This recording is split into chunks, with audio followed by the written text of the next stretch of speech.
right, it is 6:30, so we're going to go ahead and get started.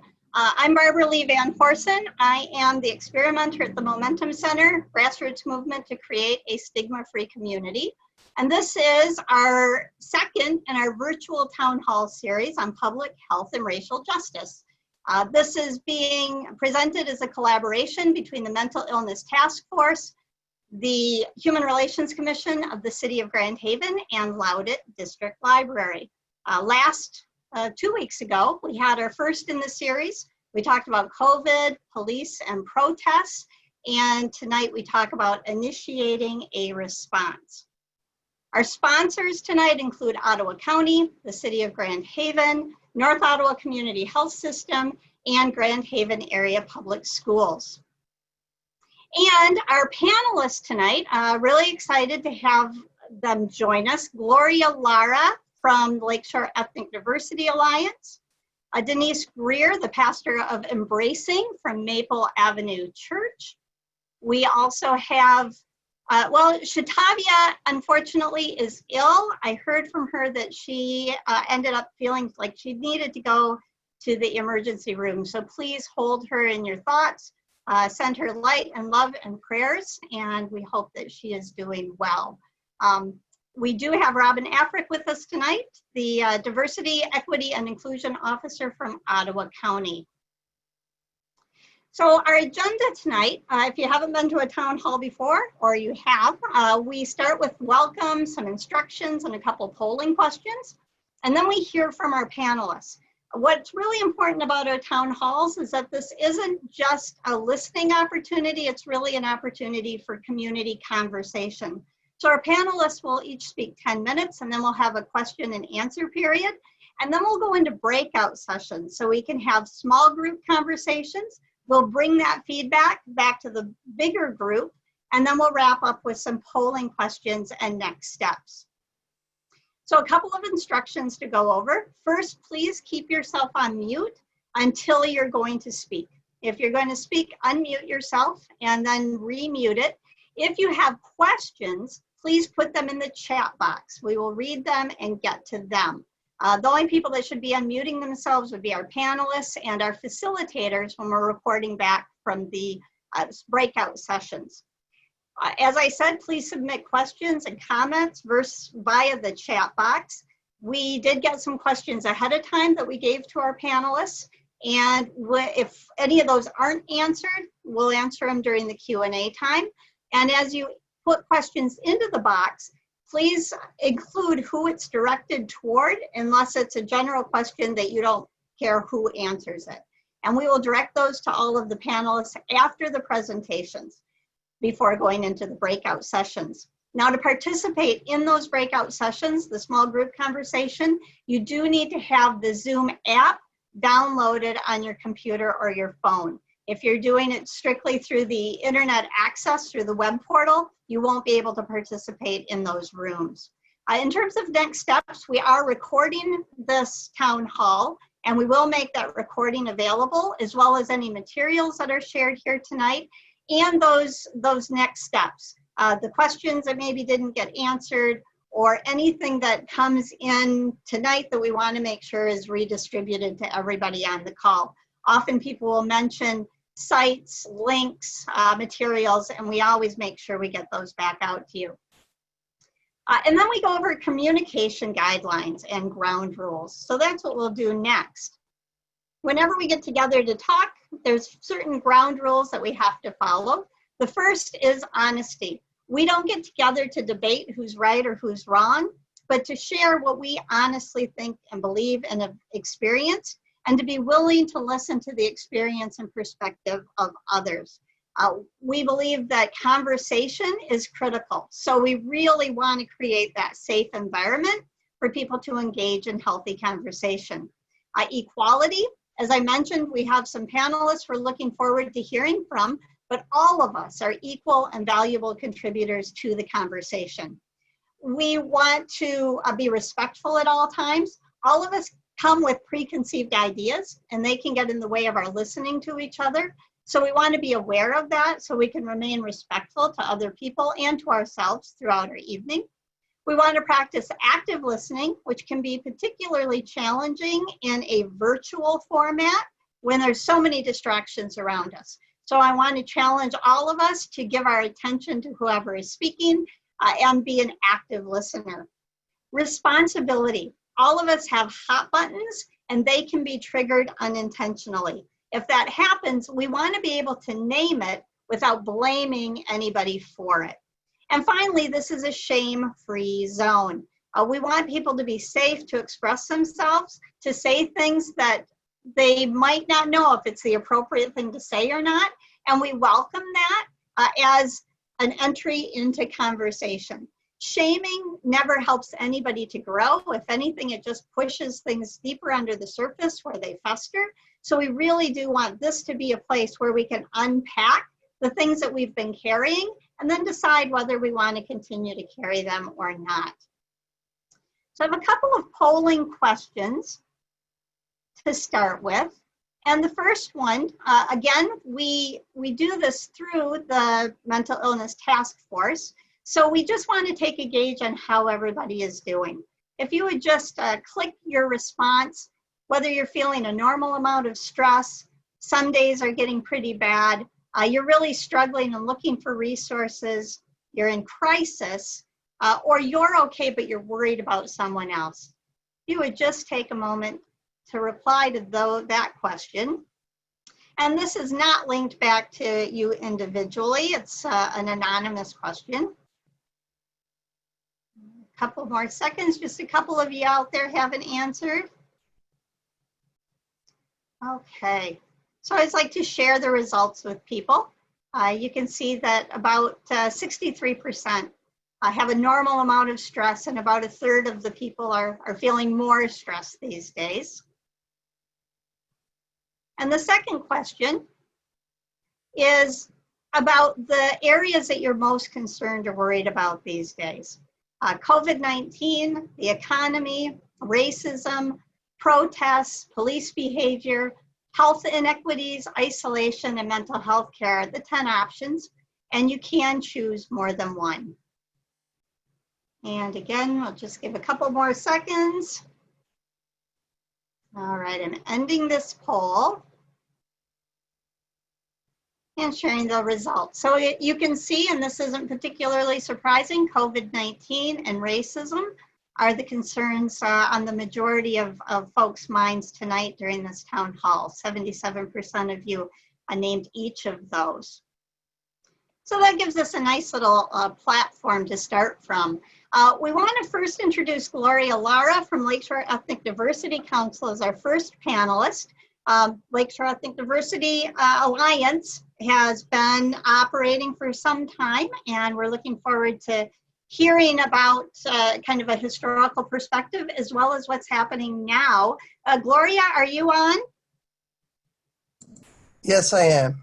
Wonderful, wonderful. So I think you're aware you have 10 minutes to speak. We do have a timer that should show up on the computer, so that'll help you count down.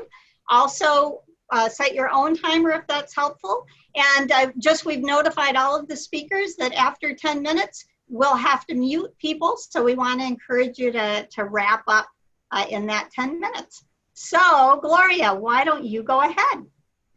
Great, thank you. And thank you for inviting me. I'm really honored to be a part of this.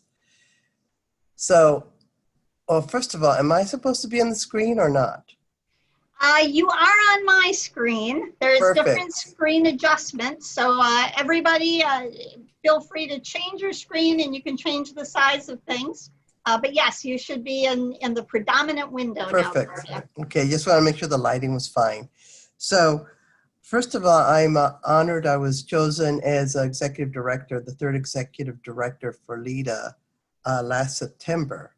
My background is focused on business for the first 20 to 25 years on the east side of the state, and then I transitioned over to nonprofit about 10 or 11 years ago, moving to this side of the state, heading up the Girl Scouts, as well as becoming very familiar with the Lakeshore area. So I've had the accountability and responsibility for 30 counties in North and Western Michigan. But along those lines, my diversity journey has focused on ensuring that people that aren't being heard are heard and that they are considered seriously. So that has been something that has been part of my entire career, and as well as my different board positions. So because of that, when the position for LEDA came up, I was very excited to apply and be chosen. So LEDA has been around for just 24 years this month. And for those of you that are not familiar, we were started by a group of concerned citizens who were concerned that different people or different people within the community weren't being welcomed. There was some racial incidents, and this was 24 years ago. And that was something that some people thought really needed to be addressed. So we started LEDA to focus on that, and it actually grew into what it is now. Our focus is on ensuring that we work on having our communities be a welcoming place for people of all types of backgrounds and regardless of where they come from. But what does that mean, a welcoming place? It's some place where people feel that they can participate fully in the lives of the communities, as well as be welcomed where they work and go about to the stores and shopping and all the different recreational activities. So this whole lakeshore area is really great for that, but sometimes people don't always feel welcome. So one of the things that LEDA focused on at the beginning was the migrant mentoring program. There were a lot of migrant workers with people, mainly Latinos, coming in from Texas that would come here on a seasonal basis and work in the various fields and farms and greenhouses, and then they'd go back. One of the issues was that the children needed to feel more of a part of their community. So that's mentors were assigned to them. So that's, I believe, how we got started. And then we had people were thinking, well, you know, maybe I need to learn how to speak Spanish. So we also started having those Spanish classes as well. Unfortunately, the migrant mentoring program is no longer being offered. This was the first year that we were not able to offer it, mainly because a person that was that really was the driver for that moved out of town shortly before COVID. But then because of COVID, we would not have been able to offer it anyway. So that was not something that we could do. So now I'm looking for another organization that may be interested in taking up the migrant mentoring program, because that doesn't really fit within the mission of LEDA as it is now. We're focused on educating people, on building bridges between different communities. We do, most of you are familiar with our diversity, equity, and inclusion workshops and sessions that we do for different organizations. We do within the different school systems, and we are now starting to branch out and doing it with offering our courses and our implicit bias training to different organizations and corporations and businesses. So we are being asked by all sorts of organizations, particularly now, to come in and help them learn about this. We are doing some virtually and some with the proper social distancing. But what I'm really proud of is we are one of the very few programs that actually has programs, one of the very few nonprofits that has programs specifically for children. Our Calling All Colors program is where we get students from different high schools and different middle schools together for an all-day summit at the beginning of the school year. Then they go off and they focus on doing a project that they come back at the end of the school year and present to all the other attendees. But the other thing that they do is there's a lesson plan, so they work on different projects during the school year. One thing about Calling All Colors is it's a long-term type of program. But in this most recent Calling All Colors that we had this past fall, one of the teacher mentors stated that she had attended Calling All Colors when she was in high school. And that's really what sparked her interest and helped her understand and open her eyes to different racial and ethnic diversity concerns and issues. So we're starting to see second generation come through, which is really great. We also have Talking to Kids About Color, Talking to Kids About Race, which is focused on preschoolers as well as younger children, where we actually work with the adults that work with those children.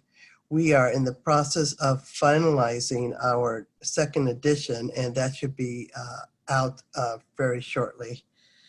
And then all of you probably, hopefully, have heard about Summit and are registering for Summit. This is going to be our 20th Summit.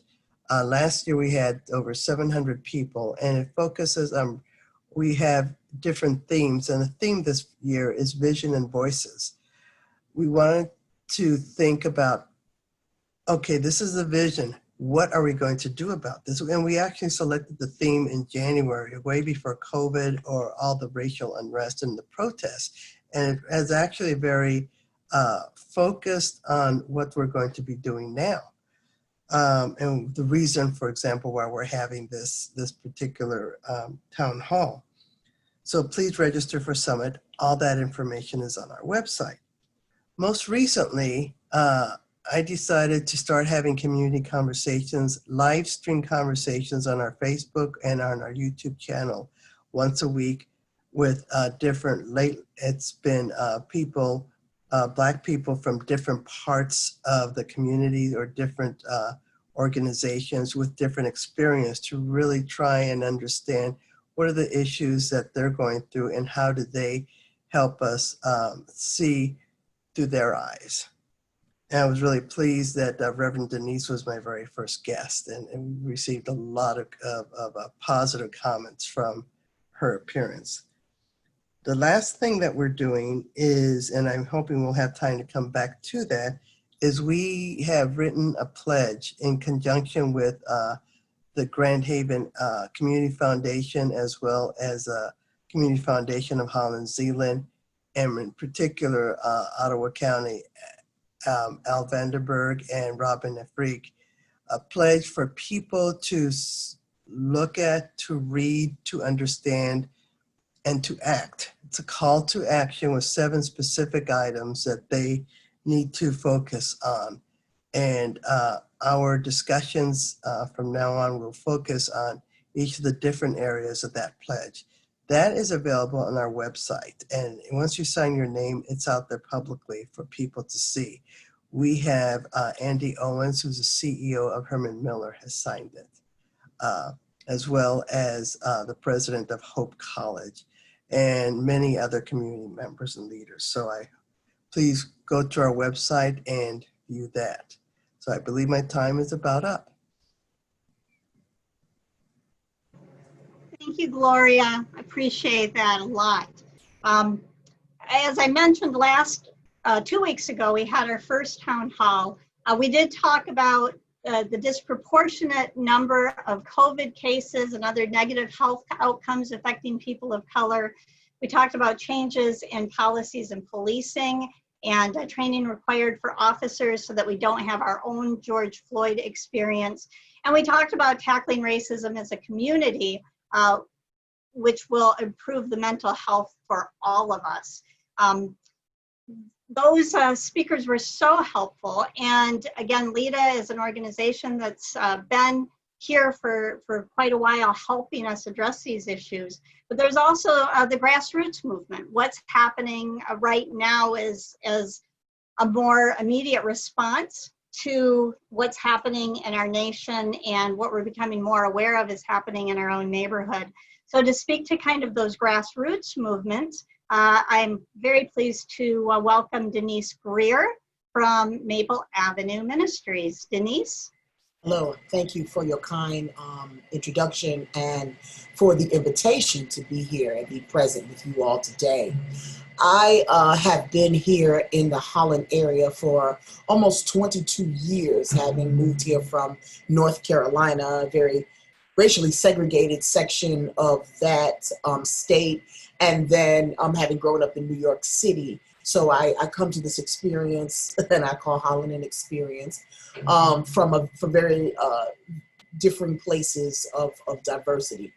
And while here, I've had the privilege to be involved in not only church activity and mobilization and ways in which churches have been engaged and involved in trying to understand and dismantle systems of oppression. We've had the privilege to bring in speakers collaboratively, to have trainings, to have workshops. I've been able to work with youth ministries, Holland Teen Ministry, which used to live right here at Maple Avenue, and our MAC-REC, our summer lot program. We've had our own after school programs, and we've also been engaged in urban youth and some other organizations and programs that have been trying to work with youth to move the curve and move the needle on some of the data that we're looking at that show the racial disparities in achievement. I've also been a foster parent. My husband and I together have been foster parents and surrogate parents to mostly African-American students in this community. We've been surrogate parents, and we've also worked very closely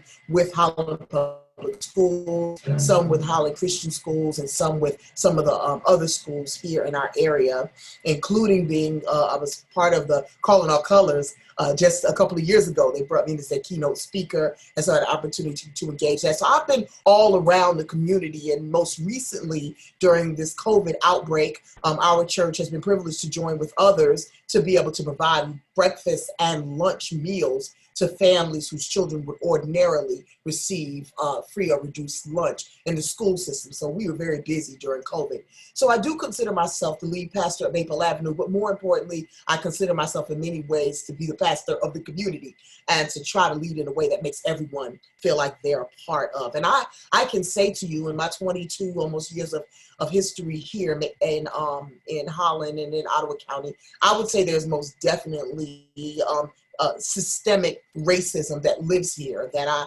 I think is rooted in the fact that the institutions that exist here were never intended for the purpose of Black bodies or Black voices or Black history or the experience of Blackness, that they were intended to center the experience of whiteness.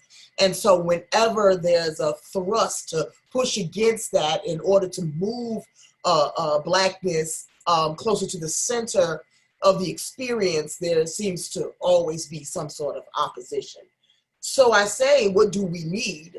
As I was thinking of the questions that had come before us, I think there are a few things. I'm always intrigued by how the movement toward sexual harassment policies have been very instrumental in decreasing the number of incidents of sexual violence in our context, in our country here. And I wonder what it would look like to have a racial harassment or anti-racism policy in our schools, in our city, and in our organizations that actually go beyond just a statement that says we don't discriminate, but that actually has teeth and has actual accountability built into it, such that when there are explicit or inexplicit occurrences, that goes to a place that must be investigated and conclusions drawn, and therefore maybe consequences exacted to be able to change behavior.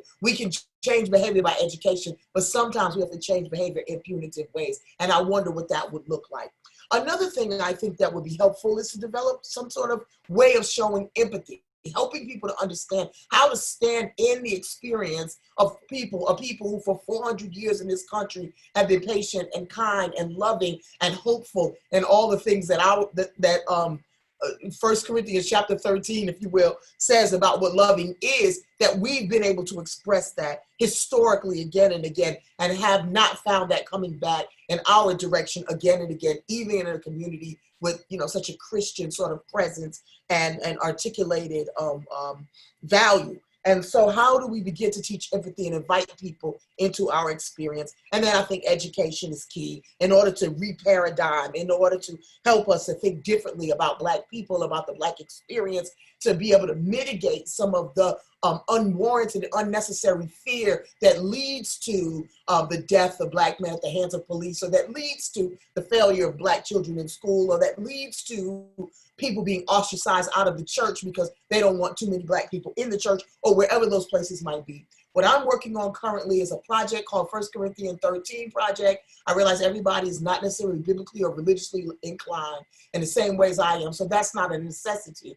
But what it is an online tool that will not only help allies and freedom fighters to assess where they are on the journey, and I make a distinction between the two. Allies is those who are reading and thinking. Freedom fighters is those who've thrown their bodies and their voices and their lives on the line. So how do we help people determine where they are on that trajectory? We're working on a survey, and then also a list of resources. So people don't have to keep coming to me and asking me, Denise, what can I read? What do I need to do? Those resources are going to be published with a whole bunch of other, hopefully, resources that folks like Lita and Ottawa County and others have been working on in order to help inform the masses. All of those will live in one place, and it will try to ultimately keep Black people breathing. I think that it's important for us in this season in particular, when we hear so many people around the world declaring Black Lives Matter. I think it's important for us for at least a season to move our attention to decenter the experiences necessarily of white people,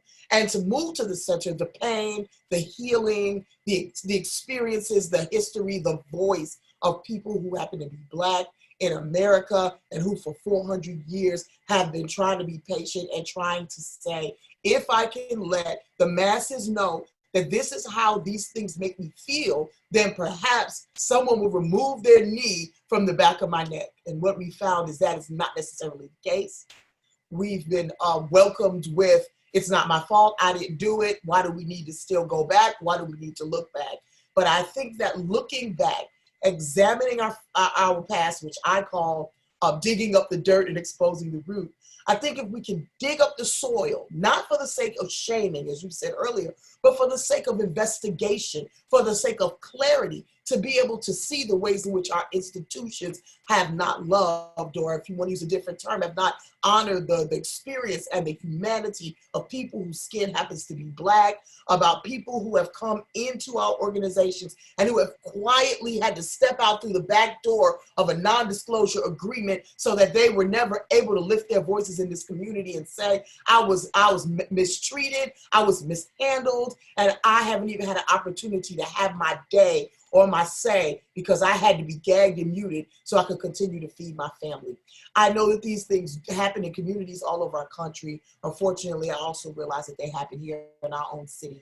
And so I think that there's a great deal of work that we need to do to expose that, so that in the exposure, we might be able to look at what really is planted in the soil, what is in the depths of our experience as Ottawa County. And then we can decide, is that what we want to grow, right, in our community? And if we want to grow something different, if we want to grow allies and freedom fighters, if we want to grow into an experience that doesn't center any particular experience, but that creates a circle so that all voices and experiences are valid and are appreciated, then we'll have to begin to think about and organize around what is it that we're going to plant in that hole, in that soil where we dug up the dirt. What will we plant there that will help us to be able to grow something in the future, in the next year, 5 years, 10 years, to grow something that will look like a flourishing, right, and equality and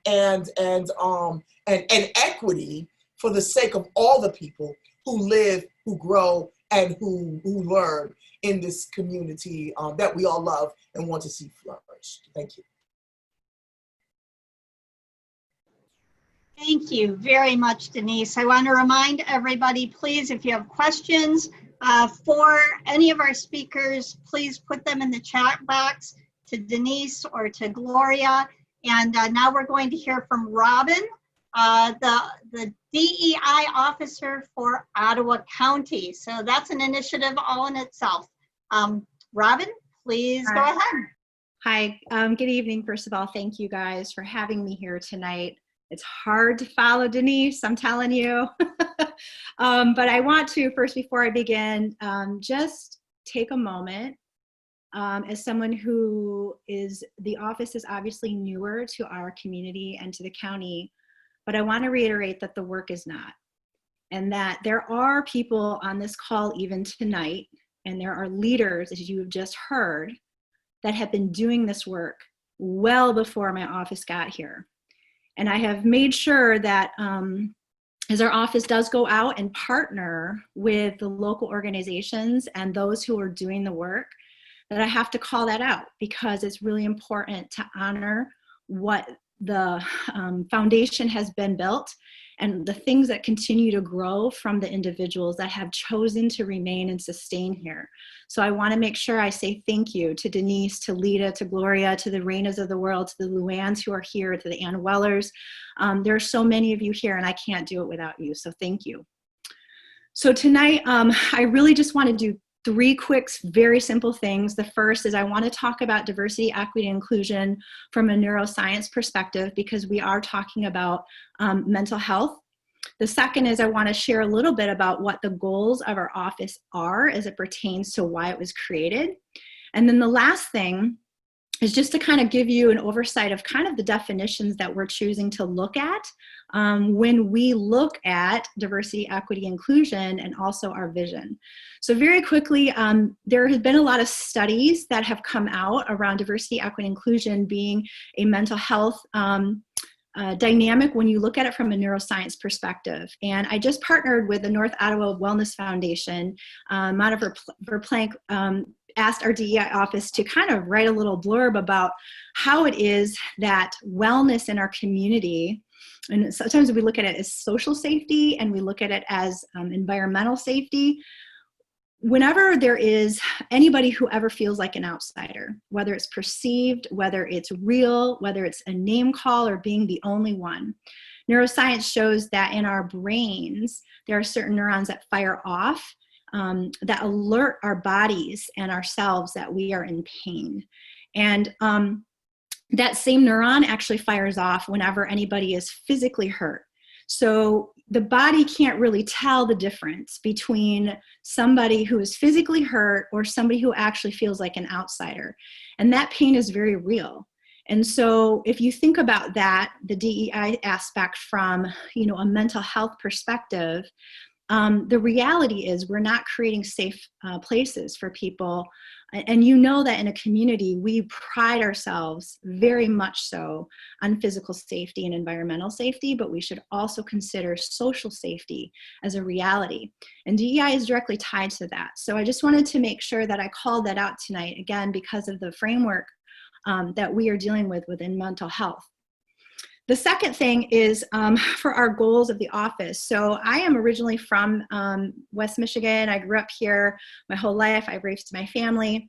And I started doing diversity, equity, inclusion work. Actually, I've done it outside of West Michigan, around the country for the last decade. And then coming back this way, when this office was newly created, I found it really interesting because one of the things that the office is looking at is how do we create sustainable and operational platforms for us to do DEI work within the county.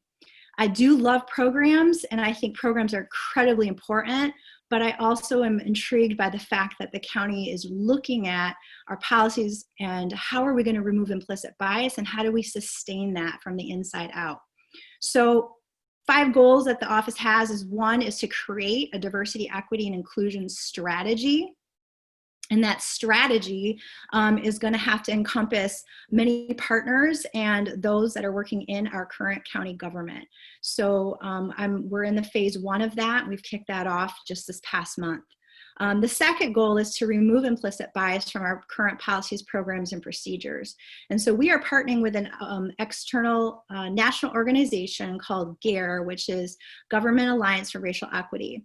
So I sit on the national committee team there, and we are creating racial equity toolkits that will allow leaders to be able to start looking and focusing on who really actually benefits when making the decisions on programming and who actually gets the benefits, and how do we get the implicit bias out of our decision-making process.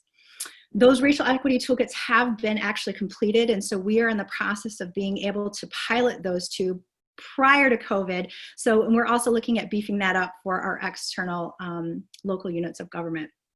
The third goal is to work with our local municipalities, government, and townships, which we are doing multiple things: training, speaking. There's a lot of requests coming in for consults. As our racial equity toolkits continue to grow, we will be platforming that as well. But that is an ongoing relationship that our office will continue to support. The fourth actually is to work with the sheriff's office, in which we have started beginning conversations around looking at police and community and building trust. And while we understand that the sheriff already has some great relationships built in the community itself, due to obviously with George Floyd, we want to make sure that we're doing our best to cover spaces that we might not have been able to before. And so those conversations are occurring right now, and we'll have more to share with that as time moves forward. And then the last is, obviously, we do diversity forums. So we just had the 4th annual diversity forum.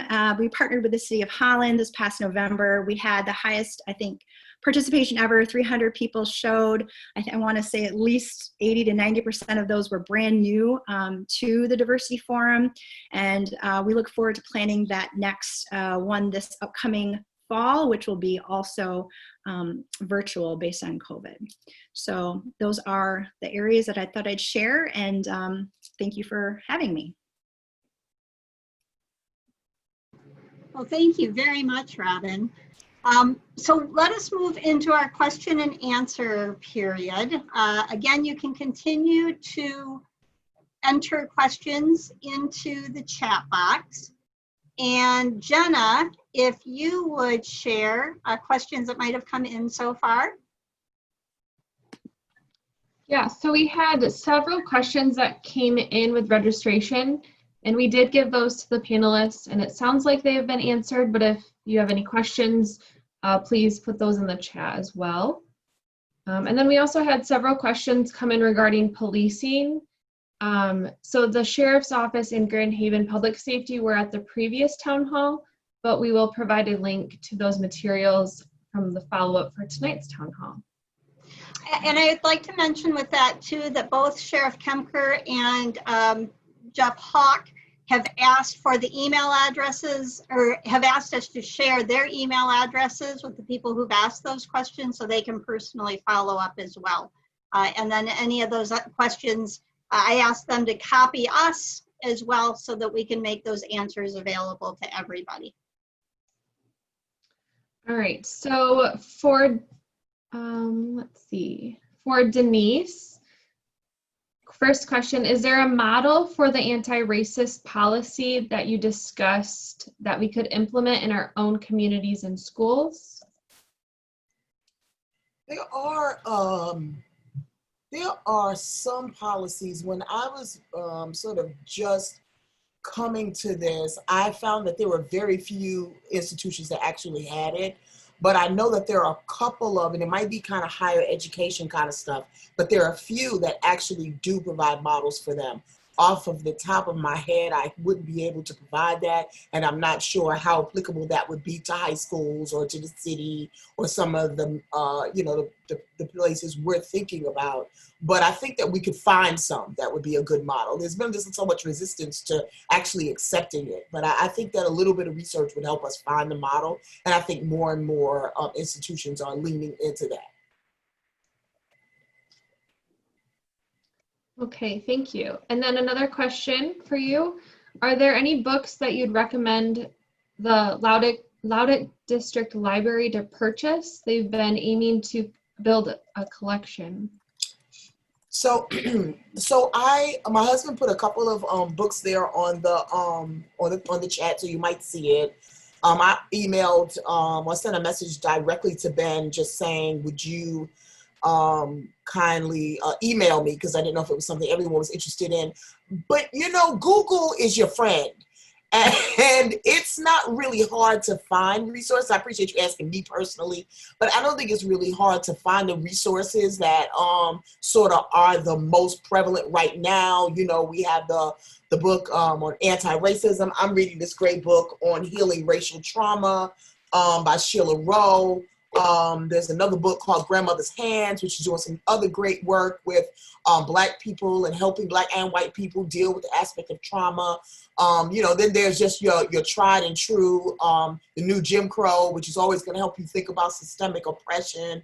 I love the book by Paul Kivel, which talks about how, you know, how allies can work for racial justice. So, I mean, there's just a broad range. There's some that are more historical. There's some that are less so. There's some fictional pieces, you know. I hope you have a really robust Toni Morrison collection there, because I just think that she is just spectacular in her writing and in her social commentary. So, I mean, I think there's a conversation to be had about that I'm willing to have with Ben and anyone else. But I also want to say that it's not really hard. If you Google a bibliography on anti-racism, you know, I believe you could trust. That would be a good start. But also, as I said, the platform we're working on, 1 Corinthians 13 project, which will go live probably by the end of August. We'll have resources right there that you can literally say, these are books, these are movies, these are songs, poems, you know, whatever. There'll be different resources there that you can come to with just a click. Thank you. And then this one is for you, or let's see, Gloria, and I think you might have said something in the chat, but have you heard of the HOST program started in Michigan, helping one student to succeed in elementary schools? I guess they had it in Hanley Elementary in LaPorte, Indiana. I hadn't heard of that either. I reached out to one of my people, and you know, there's a million mentoring programs, and we just need schools to move much farther along than just mentoring children. You need to educate the children in a more sustainable and focused way of doing that. Mentoring really helps, but that's just, I would say, just barely touching the issues and concerns. Thank you. And then one more question for Gloria.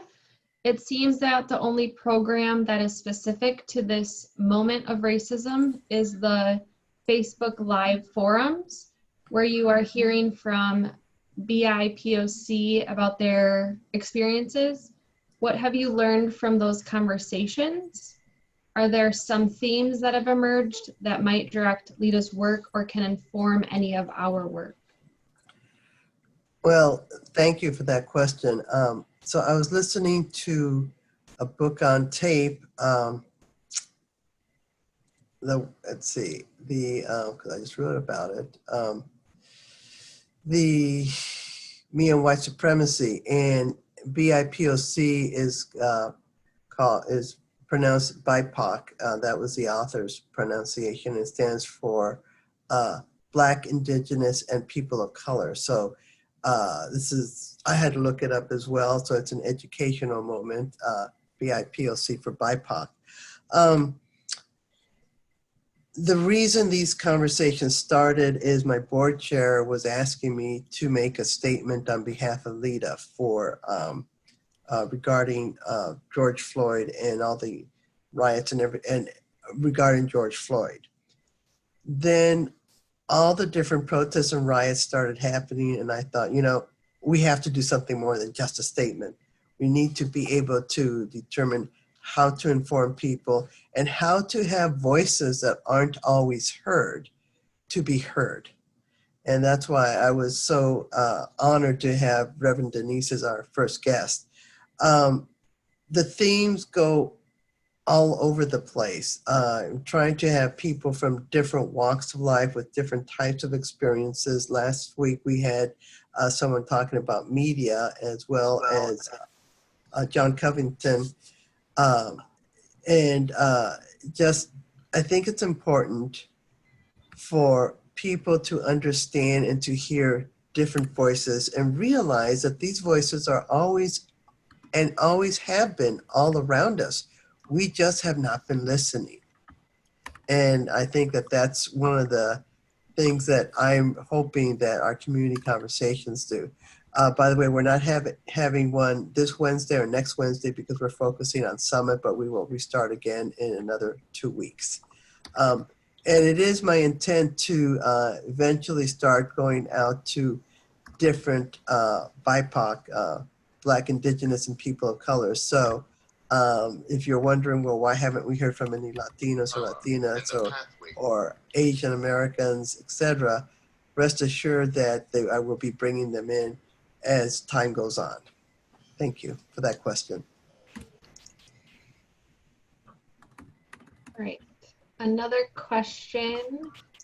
Can any of the panelists speak to the situation of the racist statue in Allendale, Michigan?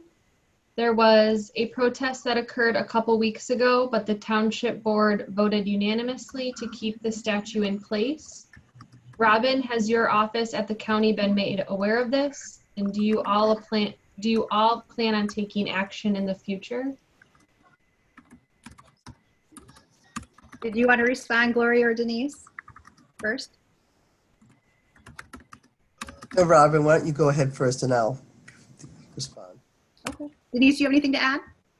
No, not really. I'm Okay. not even aware of the incident, so no. Okay. So Timothy, yes, our office has been contacted by Alan Boss, who is the supervisor over there. And the nature of the contact was to, I think, first of all, try to understand how to partner with the local community, as well as putting a process in place that will determine whether that statue will actually stay or go. So I do know, and I haven't had updates since that initial discussion, but yes, they are trying to understand what a process will look like moving forward. I think there's probably a committee that will be formed to have objective conversations around that. And, so he's seeking out, where that will lead to with the ultimate decision and recommendation to their board. I don't know if the people on this call are aware of it, but that is the only Confederate monument in the state of Michigan. Really? And it was just erected in the 1990s. And if you're not aware of it, it depicts a Union soldier and a Confederate soldier with a Black child kneeling in between them. And I think, this statue and what it portrays is an excellent example of why it's so important to unvarnish our history and to hear from all the different voices that were affected in the history and understand why something like this would even actually be erected. So you start scratching the surface in almost any town and you're going to find historical incidents, things like this. I mean, the biggest one that most of you have probably heard of was the Tulsa race riots about 100 years ago, where Black Wall Street was burned and we had over 300 people killed, and now they're starting, finally, 100 years later, starting to look for the mass grave sites. That's not in our school books. It's finally starting to become public and people are starting to speak out about it. So that's why it's so important to question why certain items are there and determine what does this community want to be known for. So that's really something that all of us have to think about as we are members of our different communities.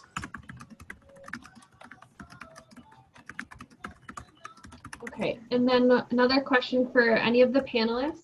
How would one help as a new county commissioner?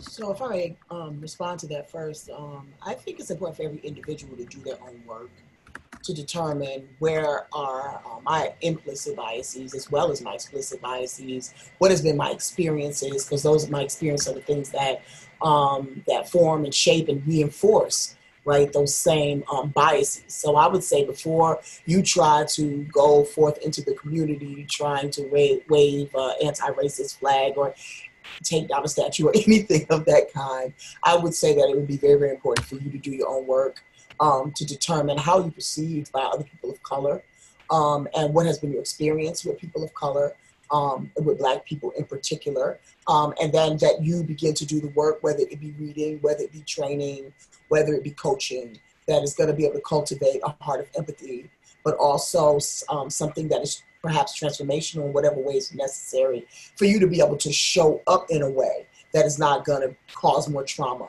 to that person who is the only one in the room that Robin spoke of, or to be able to mitigate the trauma for someone who's being triggered because of a particular word or a particular phrase. So, you know, for all of us, it starts with the individual, and it's not individual, it is systemic. But if you're trying to lead a system, I've learned this as a pastor and as a board member, if you're going to try to lead a system in a particular direction, you sure need to be sure that you're on that trajectory first, foremost, and as well.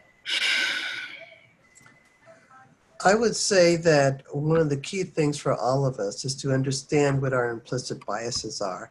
Everyone has an implicit bias.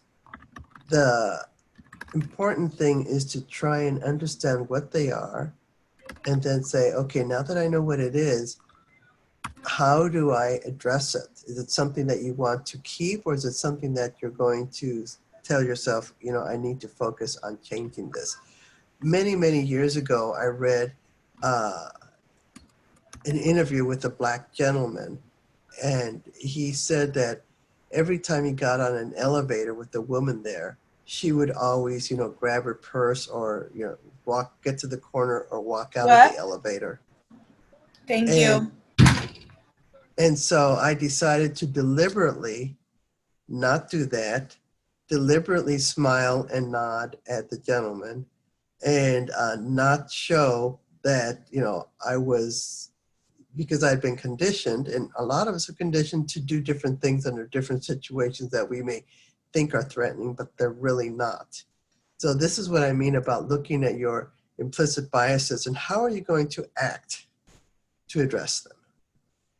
And so knowing that as a new commissioner, then to go out into the communities, such as you know, Reverend Denise mentioned, is really, really important, because you need to listen and understand what are the key drivers of their concerns.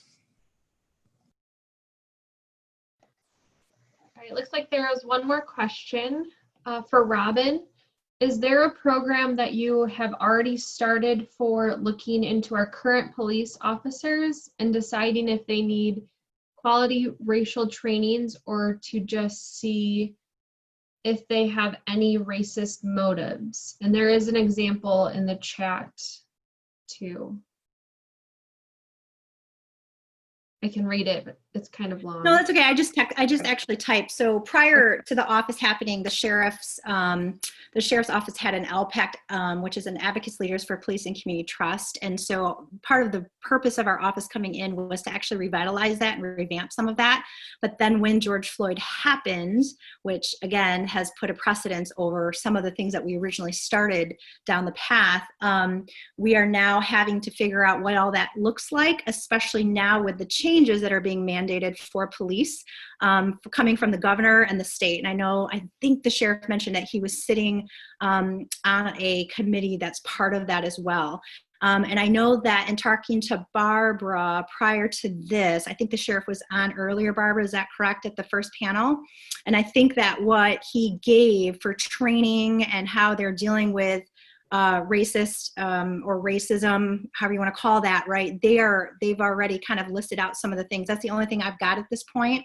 But I think LPACT, or whatever we choose to move forward with, is going to help us determine what those programmings will be. We want to make sure we bring in community that can speak to that. We want those voices at the table before we start just designing things. We want to make sure that the right community leaders are part of that group. And then as we march forward, what's the structure that's going to be put in place for that?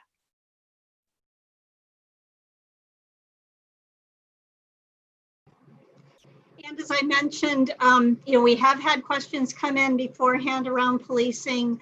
Both Sheriff Kemker and Jeff Hawk are willing to answer those and to follow up with the individuals who are asking those questions. So we'll make those connections and we'll get all of these answers sent out. They were both speakers at the town hall 2 weeks ago. So we will communicate that. Is that done with the questions, Jenna? Then we are right on time to move into our breakout sessions. So facilitators have been assigned to the breakout rooms and everybody else has been just randomly assigned. So there's no particular rhyme or reason for the group you end up in. But I will be going through, there's a few people who couldn't stay throughout. So if you end up in a really small group, I'll come in and redistribute you. So there should be 5 to 6 people in a group. And the first question is going to be just to introduce yourself and share why you're here.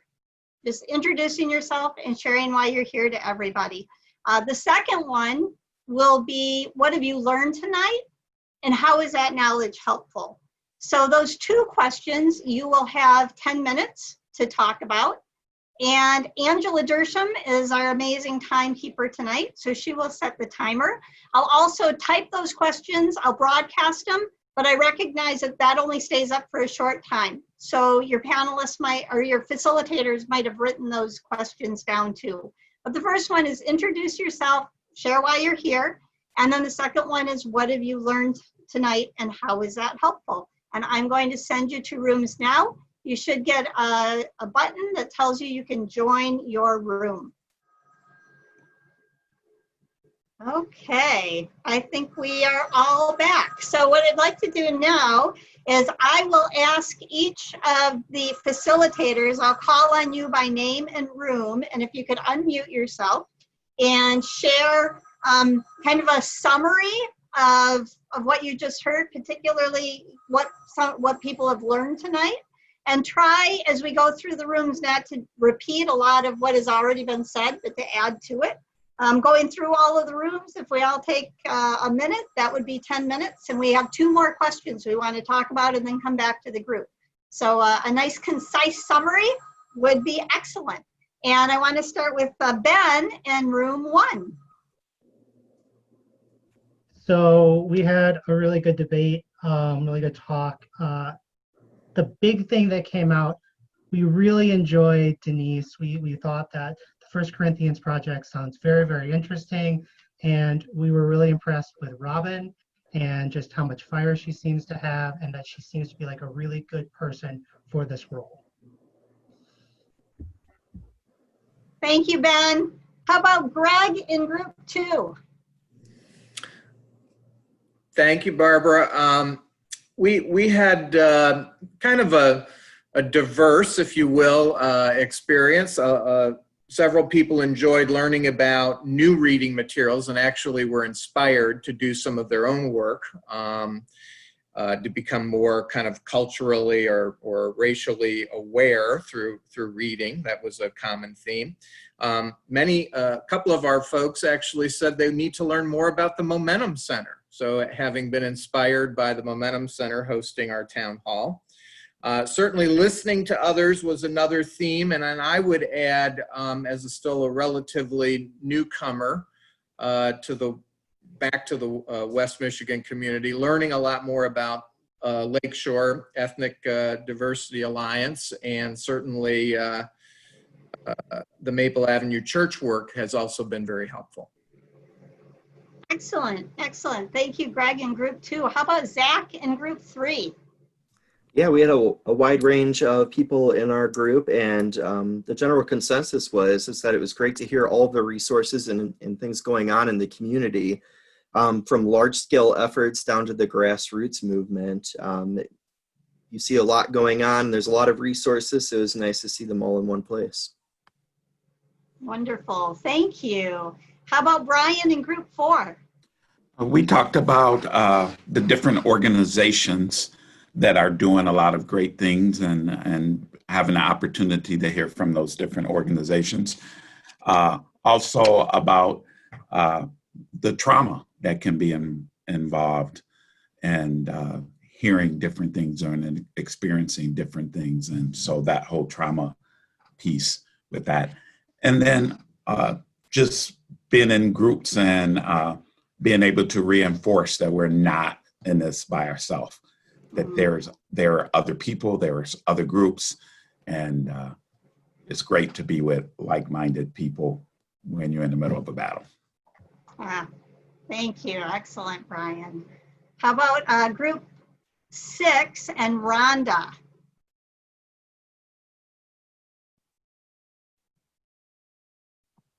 Sorry, I didn't think you were coming to me so fast and I couldn't unmute. So, in regards to what have you learned tonight, I think, our entire conversation around that was that there's a statue in Allendale, and none of us knew that. And none of us knew that it was the only Confederate statue in Michigan. And the people in our group just thought that it's no one is necessarily for just tearing down statues about our history, but that it's important to have a conversation around what their purpose was and why they were there and why they chose the type of statue that they did. And also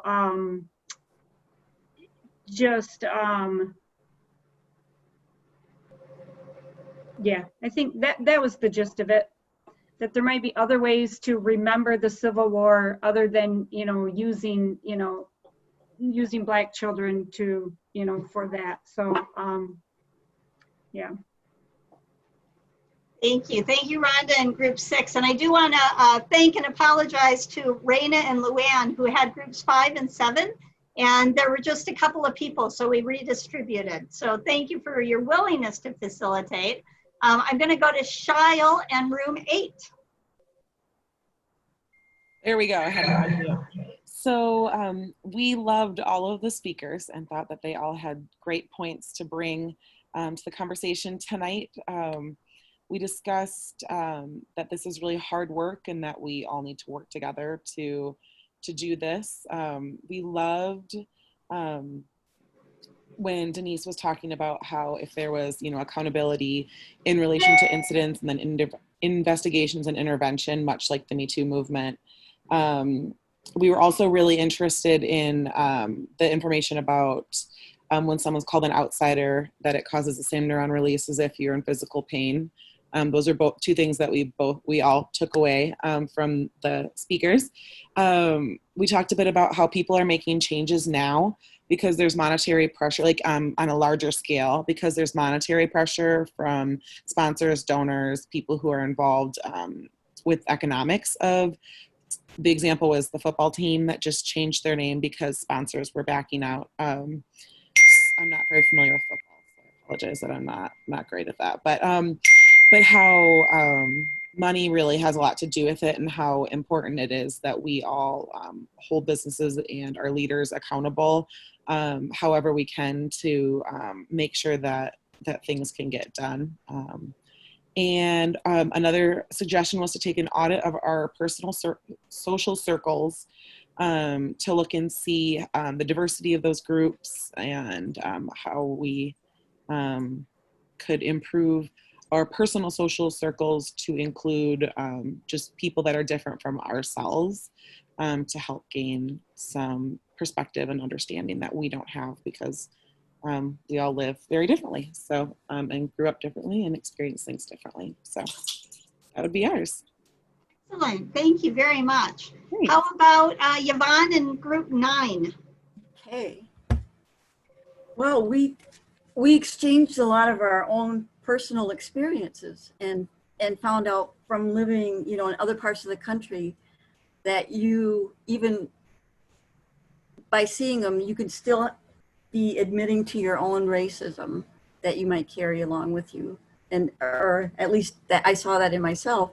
And so I think that's one of the best ways is to admitting, what needs to be fixed. But we also talked that there is a lot more to attend to on the Allendale statue. And I see there was a little chat message how we can get better involved with that. So that was really good. Yeah, it was a great group with the people that we had.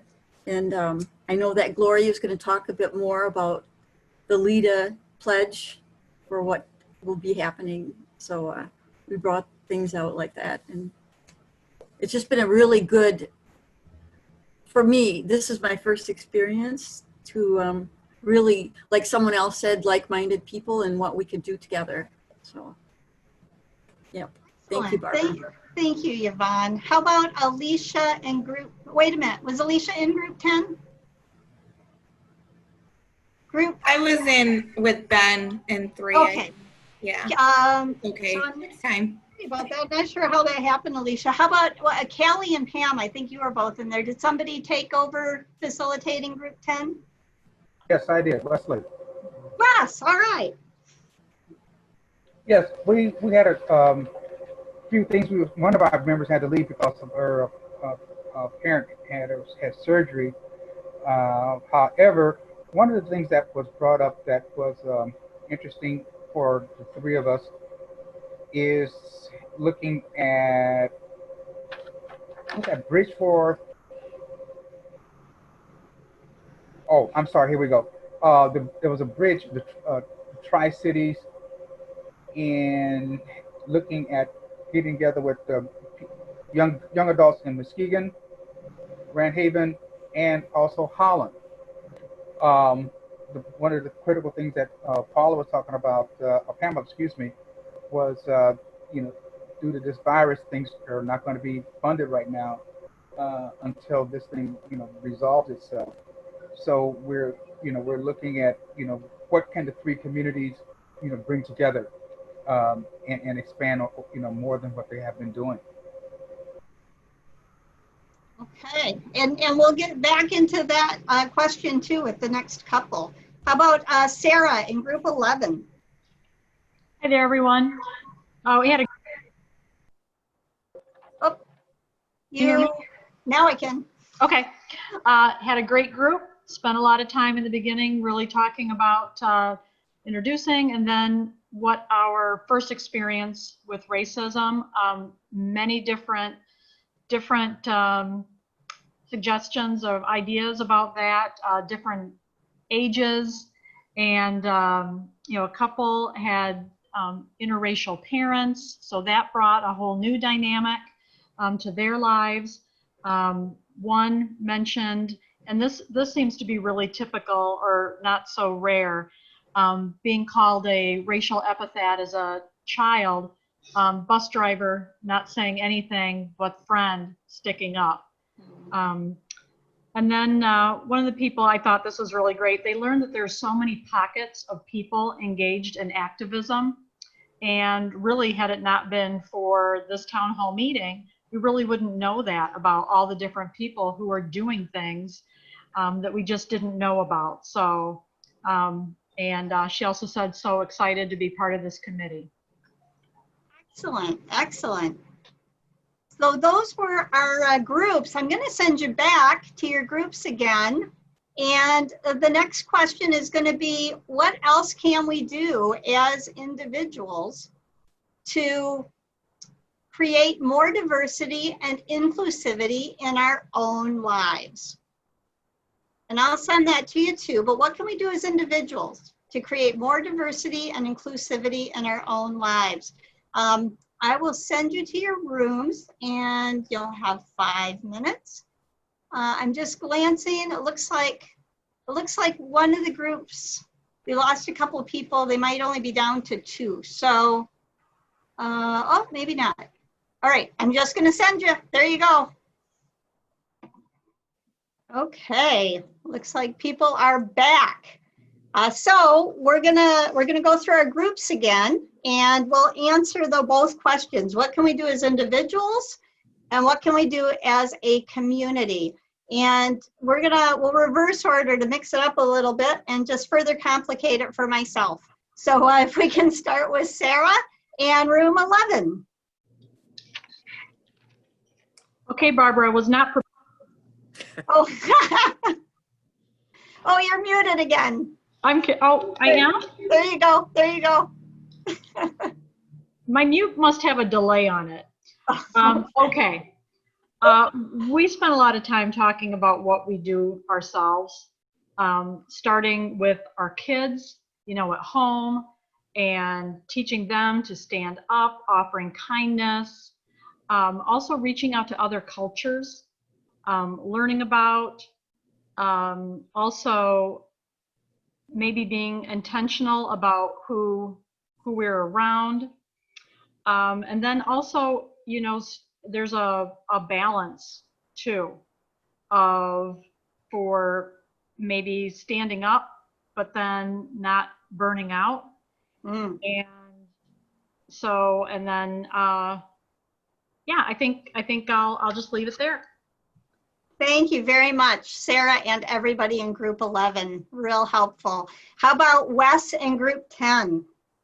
Okay, what we talked about is something very key. One of our members was toward the end of our conversation was she went to see Hidden Numbers, the movie.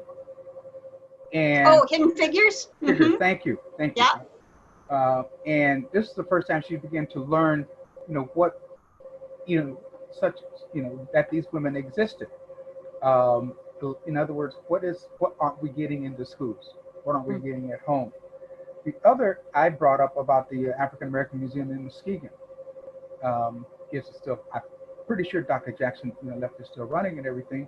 That again, once the virus gets, moves away, that if this keeps growing, we here in Grand Haven can begin to look at, go there to see what's going on there. And look at the exhibits that he has put together there in Muskegon. So it's really beginning to. Oh, also I did talk about the PBS program that Huey Lewis Gate is going to be presenting for our program on Reconstruction. So that's going to, I don't know what it's going to be, how good it's going to be, but if it's like the ones he has been doing, it should be a good program to watch coming up here very shortly on PBS. Excellent, excellent. How about Group 9, Yvonne? What can we do as individuals? What can we do as a community? We talked about individuals of searching out and purchasing goods from businesses owned by people of color, and someone is compiling a list to make it easier for the community to patronize or to to search out businesses that would be able to economize with them, with us purchasing from them. Also, we talked about the Hispanic Festival that was held last fall in Central Park, and what a great just opening for people to become more aware of the people in our community. And also a couple of in our group, we're going to collaborate later to work out, to just go over some things that were of their major importance. So. Great, great. I love to hear that. Thank you. Thank you, Yvonne in Group 9. How about Shail in Group 8? Sorry, I'm not good at the unmuting. So I didn't take notes this time, so I don't have anything too concise to report. But what I really took away from the conversation that we had, Judy shared her experience as a minority in Grand Haven and how that feels, and just generally the culture and how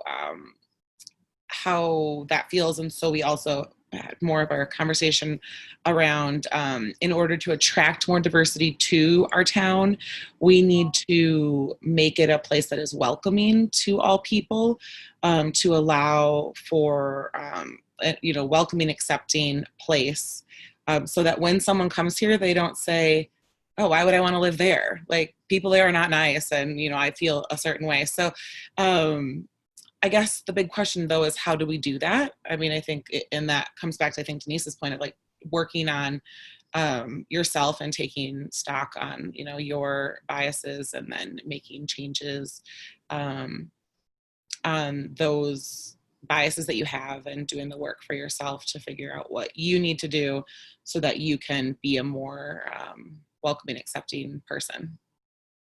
Yeah, yeah. Thank you. Excellent. Thank you, group 8. How about group number 6, Rhonda? Sure, yeah. I'll add a couple of things that haven't already been mentioned. I think our group talked a little bit about listening to stories of people of color. I mean, really listening and really hearing their story and trying to, gain an understanding of their life experiences. Another point was bring diverse people into your life. Seek out, people of color, and just try to form relationships with them. Acknowledge our own racist behaviors, I think, is really important to do. There was a lot of talk about some of the people in my group who, the different groups that they have created, that they've joined, that they participate in, groups and events that just help them with understanding and education. And I think that's probably it for us that other people haven't already said. Okay, thank you, Rhonda in group 6. How about Brian in group 4? We talked about the word being intentional, about making sure that we reach out to different people from different backgrounds and doing it with intention would individually make a big difference. And then we talked about it's time to move past talking. It's time to move past this spot where we seem to get a lot and to make sure that we're moving into actions. So looking for a list of actions, working on a list of actions, even through this group of things that we can do to make a change and not always get bogged down in having the conversations. And then we talked about Leader North, which was a group that used to be on the north side here, and how that was bringing business members together, community members together, school superintendents and business owners together, and how that group kind of eventually fell apart, but how people felt that it was a strong, powerful group when it was together. And so what do we need to do to put that back together in some of those actions that was starting to happen with that group? Excellent, excellent. Yeah, and we absolutely want to be pairing these conversations with action. Thank you, Brian, and group number 4. How about Zach in group number 3? Yeah, so a big part of what we had talked about is just showing loveness or acknowledging other human beings, showing kindness, that love and care for them, looking them in the eye, whether it's the person picking up the garbage or people you see on the street. And then also intentional conversations, so going out of your comfort zone to have those conversations. We shy away from having conversations because we think they might become heated.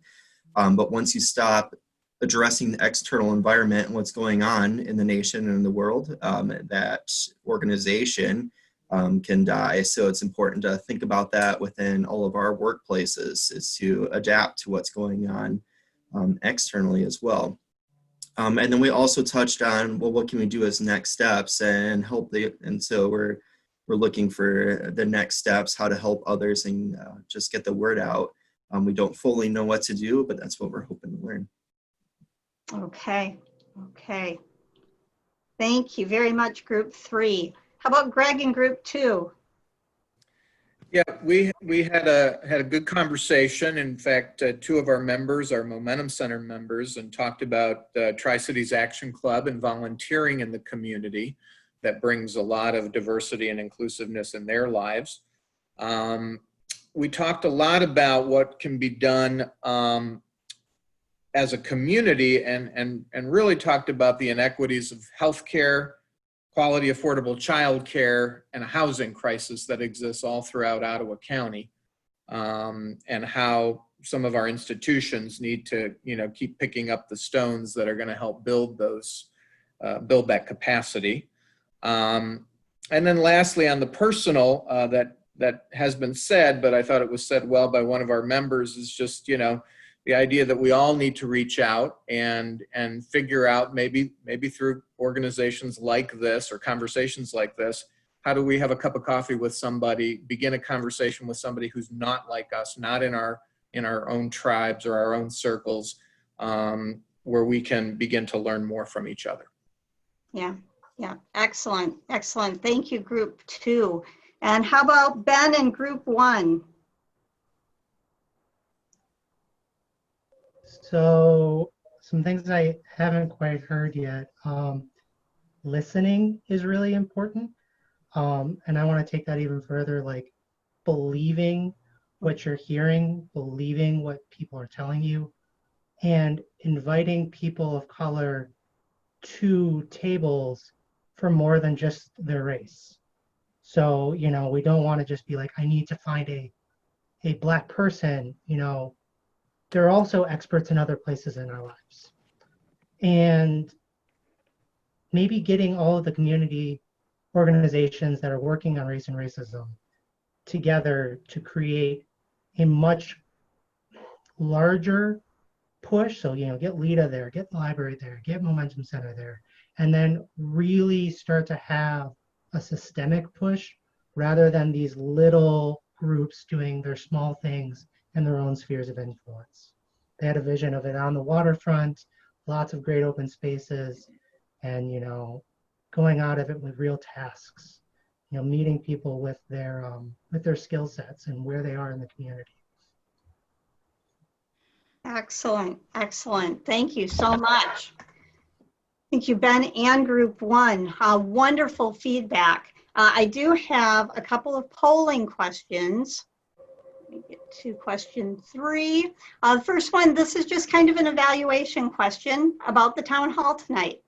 Whether it was not at all helpful, made you more aware, motivated you to take action, or convinced you to become or continue as a leader or an advocate. So just a quick assessment, a quick evaluation of the town hall. And share. So this is great news. We've got a bunch of leaders and advocates in the room, and people who want to be leaders and advocates, over 50%. So wonderful. Also, people feeling more aware and motivated. One person didn't find it was helpful. I would love to connect with that person and talk about what would be a more satisfying experience. The next question, so please reach out to me privately.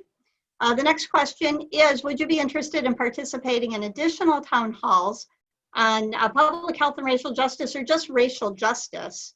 And then if so, what topics would you like to see addressed? And these are just a few. We only can fit 10 options, but organizations that are addressing racism, we heard from a number of those tonight. Historical background on racism, personal stories, local government, local businesses and economics, the education system, white privilege, a deeper dive into healthcare, mental health care, and racism in young people. And again, you can choose more than one of these. And just gonna give a couple seconds and we'll end that poll. So everyone that answered said that you'd like to participate in another one. Looks like local government actions and reactions scored high, but several looks like a great opportunity for a series. So that's what we're looking at, is continuing the series. I have, oh, you know what? I didn't hit the share, did I? There you go. Sorry about that. Just give you a moment to see these results. Scroll through, there we go. And then the last polling question has to do with action. What actions are you willing to take? Read, listen, watch, engage in conversations about race, engage in conversations with people who aren't the same race, participate in protests, attend and participate in these town hall meetings, implicit bias training, get involved in local government like the HRC, donate to a group that's working for racial justice, maybe something like LEDA. Exploring the cultural immersion experience. That's something the Momentum Center's been working on with Grand Haven and Muskegon. I think that was hinted to earlier. And then this Take the Pledge. That's what Gloria talked about. LEDA has that pledge. You can easily go online and take that, add your name to the list. Gloria, if you'd put that link in the chat box, that might be helpful for people. And just a couple more seconds. You could again choose several. See, a few people are still responding, so I'm going to keep it open just another couple seconds. And thank you, Gloria. She put that on the chat box. And here's the results. So 3/4 of people here are willing and interested in engaging in conversations about and with people of other races. 63% wanting to do their own learning and reading, equal percentage with implicit bias training. So this is just that beginning of the kind of actions that we hope to be able to help be a catalyst for moving people into that. So it isn't just about talking, and yet we want to continue the conversation, and we want, hopefully, to bring more and more people into the conversation. So there isn't a sense that it's just the same people talking, but that we're creating, again, that safe place for people who maybe haven't been part of the conversation before. Maybe this is a very new learning curve, and allowing for that. Take that down. So next steps. We're going to get this recording edited so that all the downtime while you're in groups is gone, and then we will send that out along with all of the materials, the question and answers. We can send out the chat box, anything that's come up tonight, or anything that you want to send us to distribute, those book lists, we will include in a packet. And our goal is to get that out within a week of the town hall. So we'll be assembling all of that and then sending it out to you. That will include getting any questions answered. I mentioned the policing questions particularly. And then the feedback, all of the suggestions that you gave will be reviewed, but we're moving from the mental illness task force into a racism task force. I'm really excited to announce this tonight. That we've decided that we need to really continue this work around race and racism with a series that'll probably be 9 to 12 months, and then we'll reevaluate. So we're looking at a year. We're looking at this being a long-term conversation. This isn't that one and done. It isn't that, now the tension is high, so we're going to talk and then we're going to forget about it. We need to be, as I think Brian said, intentional. We need to continue working toward this. We know we all have a lot of work to do internally, individually, as well as a community. And I just want to shout out to the people who've already said, I want to be part of this. We have the Human Relations Commission, we have Loudoun District Library, the YMCA, or Tri-Cities Y. We have Community Mental Health, the Grand Haven Community Foundation, Ottawa County Schools Network, North Ottawa Community Health System, Hope College, and Mosaic Counseling. All places that are going to have representatives on this group. There's a few other people we've already started talking to about who we want to recruit. And we also want to invite anybody who wants to volunteer to be part of this.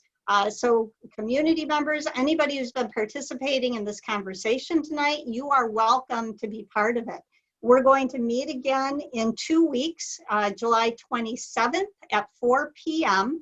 So if you want an invite to be part of that conversation, you just let us know and we will make sure that you're invited to that. Again, so that group will be looking at all of the feedback from tonight's conversation and crafting the series of town halls, the different specific topics. The questions over this one and the past one were rather general. We'll move into more specific questions as we talk about more specific aspects. But again, this is an open invitation. And I see also Luann's mentioning we have an opening on the Human Relations Commission. So there's another opportunity for someone who lives in Grand Haven. So those of you who don't want to just talk and want to start putting things into action, this is one way you can do it. It's only one way. Lita and Denise and Robin, I'm sure have lots of other ways. So it's by no means the be all end all, but it's one thing. And I want to invite any of you that are interested to share that interest, and we will invite you.